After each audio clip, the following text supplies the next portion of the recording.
Assalamualaikum ta'ala alaikum warahmatullahi wabarakatuh. Alhamdulillah.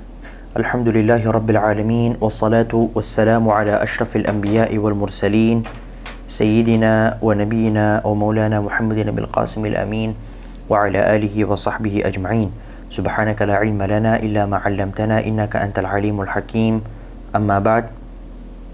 قال المصنف رحمه الله تعالى ونفعنا به وبعلوم في الدارين آمين. الحديث السابع والعشرون. Hadis yang ke-27. Al-birru wal ithmu. Kebajikan dan keburukan. Pahala dan dosa. Kita baca hadisnya dulu ya. عن النواس بن سمعان رضي الله عنه عن النبي صلى الله عليه وسلم قال البر حسن الخلق والإثم ما حاك في نفسك وكرهت أن يطلع عليه الناس. رواه مسلم. وعن وابصة بن معبد رضي الله عنه قال أتيت رسول الله صلى الله عليه وسلم فقال جئت تسأل عن البر؟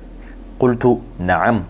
فقال استفت قلبك البر ما اطمأنت إليه النفس واطمأن إليه القلب والإثم ما حاك في النفس وتردد في الصدر وإن أفتاك الناس وأفتوك. حديث حسن رويناه في مسندي الإمامين أحمد بن حنبل والدارمي بإسناد حسن. Okay. عن النواس بن سمعان radhiyallahu anhu. Sayyidina Nawas. Sebenarnya yang benar itu bukan radhiyallahu anhu saja, bukan salah ya, tapi lebih tepatnya ketika kita mengistilahkan ini dengan radhiyallahu anhuma. Semoga Allah meridhai keduanya. Kenapa? Sebagaimana yang sempat kita mention di beberapa episode yang lalu, bahwa ketika anak dan ayahnya sama-sama Islam, maka biasanya kita bilang radhiyallahu anhuma. Namun apabila yang Islam itu cuma anaknya doang, sedangkan ayahnya tidak, kita mengucapkan radhiyallahu anhu. Contohnya Sayyidina Abdullah ibnu Abbasin. Sayyidina Abdullah dan Sayyidina Abbas, sepupu dan pemanda Rasulullah, itu sama-sama Muslim, maka kita bilang radhiyallahu anhuma. Semoga Allah meridhai keduanya. Namun beberapa sahabat yang lain seperti Umar ibnul Khattab, Sayyidina Umar kan yang Islam, begitu. Nah di sini konteksnya Sayyidina Nawas dan Sayyidina Sam'an. Sam'an ada yang bilang Sam'an, ada yang bilang Sim'an, sama-sama ada riwayatnya ya. Ada, udah ditulis di bawah ternyata, sorry. Nawas ibn Sim'an ibn Khalid radhiyallahu anhu merupakan salah satu sahabat Rasulullah sallallahu alaihi wasallam yang tidak banyak diceritakan di dalam banyak hadis. Bahkan sebelum saya mensyarah hadis ini di depan teman-teman sekalian, saya tidak banyak menemukan kisah-kisah. Saya berusaha ngetik keyword atas nama beliau dan ceritanya ya berputar-putar di situ saja. Dan kisah mengenai Sayyidina Nawas yang paling terkenal adalah yang ada di hadis ini. Beliau memiliki telah meriwayatkan hadis, alias hadis yang telah sampai ke kita yang diriwayatkan oleh beliau itu sekitar 17. Kalau tidak salah 17 hadis yang telah sampai ke kita, dan yang paling populer adalah hadis ini. Jadi kita lanjut hadisnya ya. Anin Nabi sallallahu alaihi wasallam qala, dari Nabi sallallahu alaihi wasallam beliau berkata. Jadi ceritanya itu begini, bahwa beliau itu pernah ada di Madinah pada tahun dimana pada saat itu ya, beliau itu benar-benar gak mau keluar dari kota Madinah kecuali karena satu perkara. Apa perkaranya? Beliau ingin nanya tentang ini. Beliau ingin mendengar dari Rasulullah Sallallahu Alaihi Wasallam tentang ini. Ingin mendengar nasihat dari Rasulullah. Itulah yang biasa dilakukan oleh para sahabat terdahulu. Banyak di antara mereka itu yang gak mau untuk keluar dari daerahnya, gak mau jauh-jauh dari Rasulullah. Mereka pengen setiap hari itu ketemu Rasulullah. Kayak sebenarnya siapa sih yang gak mau ketemu sama Rasulullah gitu? Allahu Akbar. Kita lanjut. Al-birru husnul khuluq. Al-bir. Apa arti al-bir? Al-bir artinya adalah kebajikan. Artinya adalah kebajikan. Kalau bahasa para ulama, ismun jami'un likulli af'alil khair. Sebuah istilah, sebuah nama yang mencakup segala macam perbuatan-perbuatan baik. Jadi segala macam perbuatan baik yang dilakukan oleh seseorang itu disebut sebagai bir, disebut sebagai sebuah kewajiban. Dan di dalam Al-Quran Allah Subhanahu wa Ta'ala mention perihal tentang bir itu dalam banyak sekali momen. Oke. Biasanya albir ini digunakan untuk umum ya. Jadi segala macam kebaikan itu diistilahkan kepada menggunakan bahasa albir. Namun lebih spesifiknya, biasanya albir itu diistilahkan ketika berhubungan dengan manusia lain, berhubungan dengan muamalah antara satu manusia dengan manusia yang lain. Dan lebih spesifiknya lagi, terkadang albir ini berhubungan dengan orang tua. Makanya ada istilah birrul walidain, berbakti kepada orang tua. Lanjut. Albirru husnul khuluq. Kebajikan itu adalah akhlak yang baik. Husnul khuluq ini adalah hal yang sebenarnya part yang paling susah dalam hidup ini adalah mendapatkan akhlak yang baik. Akhlak yang baik itu gimana sih? Akhlak yang baik itu ketika kita senyum di depan orang lain, gak gampang baper, berusaha memenuhi hak-hak orang lain, hadir pada acara-acara mereka. Ada di antara mereka yang undang kita berusaha meluangkan waktu kita untuk hadir mendatangi undangan mereka, dan berbagai macam hal. Kalau Ibnul Mubarak rahmatullah ta'ala alaih, beliau pernah bilang bahwa akhlak yang baik itu datang dari 3 perkara. Pertama, bastul wajhi, wajah yang sumringah, wajah yang berseri-seri, senyum ketika ketemu sama orang. Jangan ketemu sama orang itu kayak, bro, di mana lo? Bukan begitu. Santai aja, bro, di mana bro? Gimana kabarnya ya Allah? Terus yang kedua, badrul ma'ruf. Ya, berusaha menolong mereka, berusaha menyelamatkan mereka, mengeluarkan mereka dari keterpurukan mereka. Kalau kita gak mampu, bantu mereka untuk bertemu dengan orang yang sekiranya lebih paham tentang keadaannya dia. Di dalam hadis lain, Rasulullah SAW bersabda bahwa sebaik-baiknya perkara, amalan yang paling baik adalah memasukkan rasa bahagia ke dalam hati saudaramu. Memasukkan rasa bahagia ke dalam hati saudaramu. Salah satunya adalah dengan cara menolong mereka. Kemudian yang ketiga, wakaful adha. Kaful adha artinya tidak menyakiti. Dulu saya pernah dengar satu istilah, minimal kalau gak bisa membersihkan, tolong jangan mengotori. Kalau gak bisa membawa kebajikan, minimal jangan nyakitin. Itu sudah cukup sebenarnya. Kaful adha di antara yang tadi itu sebenarnya udah cukup untuk untuk jadi orang baik itu. Dan husnul khuluq ini mungkin terkesan, akhlak yang baik ini mungkin terkesan sangat susah ya. Memang susah dan perlu riyadhah, perlu bagi kita untuk latihan untuk bisa lebih mudah memaafkan orang lain, latihan agar lebih mudah untuk tersenyum kepada orang lain, latihan agar kita bisa jauh lebih sumringah menghadapi orang lain. Gak melulu begini. Ada beberapa orang ya, mungkin salah satunya saya, yang standar mukanya itu begini nih, kayak dia gak ada, bukan mode julid, bukan lagi bad mood, enggak, tapi memang mukanya itu begini. Nah, kalau Anda merasa wajah Anda adalah tipikal yang wajah-wajah yang seperti itu, coba sambil lalu usahain untuk sedikit senyum ketika ketemu orang, biar orang itu gak kabur sama kamu. Apa tujuannya? Sebenarnya tujuan utamanya bukan biar mereka senang, tapi karena Allah aja yang nyuruh kita. Allah nyuruh kita untuk berakhlak yang baik. Dan salah satu di antara kasus bahasan akhlak baik yang disebutkan oleh para ulama adalah berusaha menyumringahkan wajah kita. Begitu. Lanjut. Dan akhlak terbaik siapa? Begini. Dan akhlak itu gak harus yang sampai pada taraf begini. Belum tentu. Susah dan akan kontroversi. No, saya gak mau bahas sesuatu yang kontroversi pada kajian Arba'in Nawawi. Insyaallah nanti aja. Wal ithmu ma haka fi nafsika wa karihta ay yattali alaihi nas. Dan dosa itu ketika hati kamu itu benar-benar gak tenang, dan kamu gak suka ketika perbuatan itu, ketika dosa tadi itu dilihat oleh orang. Jadi ketika ada yang bertanya, definisi dosa itu apa? Ini adalah definisi dosa dari Rasulullah.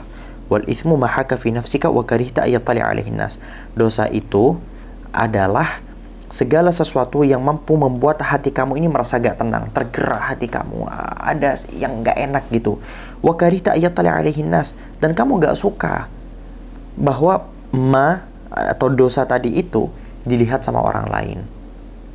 Contohnya zina, wal'iyadzubillah, atau pacaran sebenarnya. Tapi cuman zaman sekarang takarannya udah beda. Zaman sekarang orang berbuat dosa pun udah gak malu. Inilah pentingnya agar kita itu jangan menormalisasikan pacaran, jangan menormalisasikan dosa-dosa agar tampak di depan masyarakat. Dan juga himbauan kepada teman-teman sekalian, kalau ingin berbuat dosa, dosa itu diam-diam. Bukan berarti saya bilang berbuatlah dosa, enggak. Dosa itu harusnya jangan pernah dilakukan. Tapi kalau semisal hawa nafsu telah mengendalikan tubuh kita, jangan pernah tampakkan dosa itu di depan orang lain. Kenapa? Agar rasa malu tetap ada di dalam hati kita. Dan agar masyarakat tidak menjadikan itu sebagai sesuatu yang normal. Sehingga ketika sesuatu itu dinormalisasikan, maka akan banyak sekali efek-efek negatif yang akan timbul di sana. Ketika teman-teman ngelihat ini, wa karihta ayyattali alaihin nas, dan kamu gak suka andai kata itu dilihat sama orang. Teman-teman gak mungkin bisa memahami hadis ini kalau teman-teman hidup di lingkungan yang dosa itu dinormalisasikan. Contohnya tiap hari ngelihat ada perempuan gak berhijab. Perempuan gak berhijab itu dosa nggak? Dosa. Atau kita sebut cowok deh, biar cewek-ceweknya gak ngamuk. Betapa banyak hari ini cowok-cowok yang gak menutup auratnya. Dan gak ada yang protes. Dan gak ada yang merasa itu sesuatu yang aneh. Kenapa? Karena sudah dinormalisasikan dan dianggap halal. Ya gak? Yuk. Rawahu Muslim. Hadis tadi diriwayatkan oleh Imam Muslim. Lanjut. Wa an Wabisah bin Ma'badin radhiyallahu anhu. Beliau Al-Asadi dari Bani Asad. Jadi beliau itu pernah mendatangi Rasulullah Sallallahu Alaihi Wasallam bersama dengan 10 kabilahnya, bersama dengan 10 golongannya. Dan ketika mereka berjumpa dengan Rasulullah, 10 kabilah tadi itu masuk Islam semuanya. Dan beliau kemudian pindah ke Kufah, setahu saya, pindah ke Kufah dan wafat di sana. Radhiyallahu anhu. Beliau menyampaikan hadis yang telah sampai kepada kita itu kira-kira 11 hadis. Oke. Qala, beliau berkata, ataitu Rasulullah sallallahu alaihi wasallam faqal, suatu hari aku pernah mendatangi Rasulullah sallallahu alaihi wasallam. Kemudian Rasulullah berkata kepadaku, ji'ta tas'alu 'anil bir. Ini merupakan salah satu mukjizat Rasulullah sallallahu alaihi wasallam di mana beliau itu peka. Beliau sudah tahu hal yang akan ditanyakan. Kamu datang ke sini karena kamu ingin bertanya tentang kebaikan, bukan? Qultu na'am. Aku berkata, yes ya Rasulullah. Faqal, istafti qalbak. Tanyakan kepada hati kamu sendiri tentang kebajikan itu. Kamu bertanya tentang kebajikan, apa itu kebajikan? Istafti qalbak. Istafti qalbak. Tanyakan hati kamu. Jadi ketika kita ingin mendapatkan satu kebajikan atau menghindari satu bentuk keburukan, maka kita tanyakan hal tersebut kepada hati kita masing-masing. Al-birru matma'annat ilaihi nafsu watma'anna ilaihi al-qalbu. Kebajikan itu ketika jiwa kita merasa tenang dengannya dan hati kita merasa tenang juga dengannya. Jadi sebenarnya amalan baik itu ketika kita merasa tenang, kita habis ngasih sedekah ke orang, ketika kita habis sholat, ketika kita habis melakukan hal-hal yang terpuji, hati kita merasa tenang, jiwa kita merasa tentram. Beda ketika kita menzalimi orang lain, ketika kita melakukan dosa kepada Allah, hati kita kayak ada yang ganjel gitu loh, kayak ada yang nggak enak, ada yang nggak enak. Wal ithmu ma haka fi nafsi wa taraddada fi sadri. Dan dosa itu yang bisa bikin hati kita itu gak tenang, kebalikannya yang tadi. Wa in aftakan nasu wa aftauka. Walaupun manusia-manusia itu mendatangimu dan memberikan fatwa kepadamu. Nah, ini bahkan bisa saja muncul juga dari para ulama. Contohnya begini, kita kembali ke kasus istafti qalbak. Para ulama menyebutkan, ketika teman-teman misalnya mendatangi ulama, mendatangi seorang alim untuk bertanya tentang satu hukum. Si A, ulama A, berkata bahwa hukumnya begini. Lalu teman-teman bertanya kepada ulama B, dan ulama B tadi itu menjawab dengan gempa.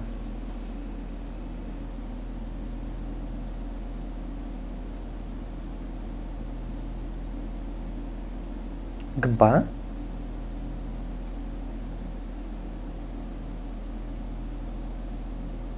Kayaknya iya gempa ya. Apa saya yang pusing ini? Enggak. La haula wala quwwata illa billahil aliyyil azim. Lanjut. Ketika ulama A dan ulama B itu berbeda pendapat, apa yang harus teman-teman lakukan? Ambil pendapat yang lebih berat dan tidak disukai oleh nafsu kita. Dan tidak disukai oleh nafsu kita. Karena itu lebih aman. Misalnya, dalam konteks laki-laki dan perempuan saling sentuh menyentuh, kita menemukan ada sebagian ulama yang bilang boleh. Ya, ada sebagian ulama yang bilang boleh. Walaupun pendapat ini adalah pendapat yang ditentang oleh banyak ulama. Tapi anggap aja, dan itu memang nyata. Ada ulama yang berpendapat boleh laki-laki dan perempuan saling menyentuh dengan beberapa syarat. Ya gak ada nafsu, bla bla dan sebagainya. Kemudian ulama B bilang, menyentuh laki-laki yang bukan mahram atau menyentuh perempuan yang bukan mahram itu dosa secara mutlak. Kira-kira mana yang lebih disukai oleh nafsu kita? Mana yang lebih disukai oleh nafsu kita sebagai manusia? Tentu saja menyentuh kan? Karena itu lebih mudah, lebih nyaman, lebih gampang, gak usah ribet. Maka buang pendapat tadi itu dan ambil yang lebih berat. Dan itu masuk ke dalam hadis ini. Istafti qalbak, tanyakan hati kamu, tanyakanlah kepada dirimu sendiri. Dan itu juga masuk ke dalam kaidah al-khuruju minal khilafi mustahab. Keluar dari perbedaan para ulama itu lebih dianjurkan. Maksudnya, keluar dari yang tidak disepakati menuju yang disepakati itu jauh lebih dianjurkan. Begitu teman-teman. Oke? Sudah berapa menit? 17 menit. Saya sebenarnya ada banyak ceritanya yang saya bahas. Cuman saya mau ngecek dulu ini gempa beneran apa gimana ini. Hadithun hasanun rawainahu fi musnadil imamain. Riwayat hadisnya itu hasan. Sebenarnya ini ada komentar panjang di antara para ulama mengenai hadis ini, mengenai kualitas hadis ini. Tapi karena hadis ini diriwayatkan oleh banyak sekali penguat, sehingga dia naik menjadi hasan. Kita gak lagi bahas masalah hadis, insyaallah kapan-kapan kita baca Al-Baiquniyah dan akan saya bahas. Tapi setelah Arba'in Nawawi saya pengen bahas fikih dulu. Mungkin Safinah, mungkin Matan Abi Syuja', wallahu a'lam, sanarah. Rawainahu, kami riwayatkan hadis itu dari musnad dua imam. Musnad ini adalah jenis hadis, nanti kita bahaslah kapan-kapan. Pertama musnad Imam Ahmad dan musnad Imam Ad-Darimi radhiyallahu anhuma bi isnadin hasan, dengan sanad yang hasan. Hadza wallahu subhanahu wa ta'ala a'lamu bis-shawab.